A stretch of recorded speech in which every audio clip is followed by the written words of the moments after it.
kadang-kadang begini, orang itu seringkali untuk hal yang positif. Untuk hal yang positif itu seringkali menurunkan nilai kemampuannya. Kita nih, untuk hal yang positif seringkali menurunkan nilai kemampuan kita. Kalau untuk hal yang negatif, kayaknya gagah dah. Ya. Misalnya ketemu orang yang marah, kamu marah, saya juga bisa marah sama kamu. Dia marah, saya juga bisa lebih marah lagi dari dia. Nah, kalau untuk yang negatif, pokoknya ngasih nilainya saya bisa lebih, saya bisa lebih. Coba perhatikan kalau ketemu yang sabar. Dia sabar, saya emang nggak bisa. Sambil mundur lagi, gitu kan? Dia sabar, saya emang nggak bisa, mundur lagi. Mundur nadanya rendah lagi. Iya. Kalau ketemu yang dia marah, saya bisa. Nah, kan lain. Ininya maju gitu loh. Sama nadanya tinggi lagi. Iya. Disalip-salip. Jadi seringkali kalau untuk yang positif kita salah. Kita suka menurunkan nilai kemampuan kita, padahal kita mampu gitu. Tapi untuk yang negatif kita sangat bersemangat. Itu kesalahan. Jadi sekarang kita harus rubah cara hidup kita rubah. Karena kalau nggak dirubah kita mau jadi apa? Kita mau menghantarkan ke kehidupan yang model apa? Jalur mana yang kita mau tutup? Jalur mana yang kita mau buka? Jalur kebahagiaan yang mau kita buka? Apa jalur kebahagiaan yang kita tutup? Atau jalur penderitaan yang dibuka? Jadi itu yang harus kita pikir. Pokoknya begini, karma apapun yang kita lakukan itu terus menggiring kita, memposisikan diri kita kemana kita membentuknya. Seperti akar kejahatan tadi, loba, dosa, moka, serakah, kebencian, kebodohan. Kalau terus ini dominan di dalam hidupnya kita ngerti ini akan membentuk kita kemana. Apakah cuma kita aja yang mengerti tentang 3 akar kejahatan, lalu orang-orang yang nggak mengerti bagaimana? Tetap kena. Mengerti nggak mengerti, ini masalahnya hukum alam, bukan hukum umat Buddha, bukan. Tapi ini hukum alam. Ingat, Tathagata Sang Buddha menemukan jalan. Jadi Sang Tathagata menemukan jalan gitu, jalan menuju pembebasan kan, bukan menciptakan jalan. Sang Tathagata menemukan hukum semesta alam, bukan menciptakan hukum. Di dalam Dhammaniyama Sutta, Tathagata lahir di dunia ini atau Tathagata tidak lahir di dunia ini, Dhamma tetap ada.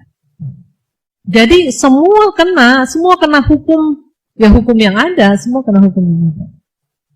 Jadi beruntung kita tahu ada hukum ya kesunyataan, ada hukum karma, ya, dan yang lain-lainnya. Nah, itu keberuntungan kita.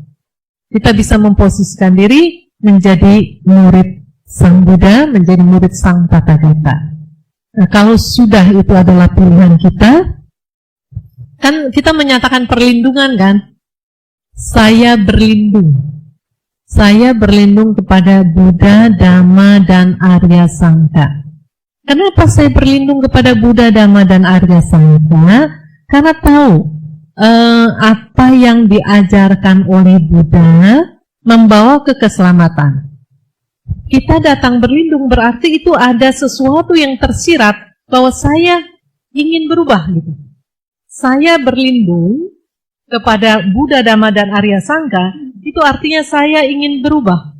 Dari tidak baik menjadi baik. Dari kurang baik menjadi baik. Sekarang tolong dicek, keinginan itu udah kerja belum? Dalam arti begini, udah ada yang ditukar belum? Ini sekarang kita prosesnya tukar-menukar nih sekarang bicaranya. Adakah sifat buruk kita ditukar sama sifat baik? Sifat buruk apa aja? Banyak yang kita punya kan? Adakah sifat kemarahan kita sudah kita tukar dengan kesabaran, dengan cinta kasih? Kalau sudah ditukar, itu namanya menyatakan perlindungan, itu betul. Yang jelek-jelek tukar sama yang bagus-bagus, yang jelek tukar sama yang bagus. Ibu, bapak, dan saudara-saudara sekalian, sudah berapa banyak yang ditukar? Dikit, mau nunggu apa?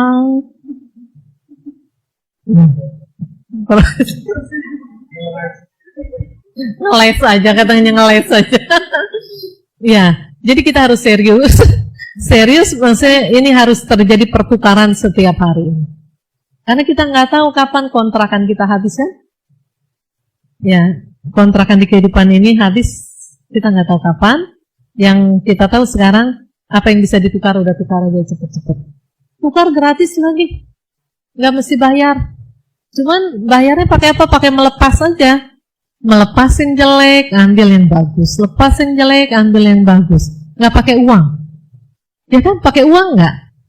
Nggak pakai uang kan? Pakai apa? Pakai melepaskan penderitaan, dapat kebahagiaan. Lepas derita, dapat kebahagiaan. Nah, untuk itu, jangan memelihara. Jangan ngasih makan sifat-sifat buruk yang ada di dalam batin kita. Jadi bagaimana? Izinkan dia keluar. Izinkan dia keluar. Dan yang tidak mengizinkan kan kita kan? Perilaku-perilaku salah yang selama ini kita lakukan, dasar si penyebabnya itu yang kita, yang maksudnya sampai sekarang dia belum lepas, itu kan karena kita tidak mengizinkan dia lepas dari kita kan? Sebetulnya yang ngambil kita, yang bisa ngelepas juga kita. Sekarang mari ada gerakan melepas sifat-sifat buruk, bukan gerakan melampiaskan, bukan, tapi gerakan melepaskan sifat-sifat buruk.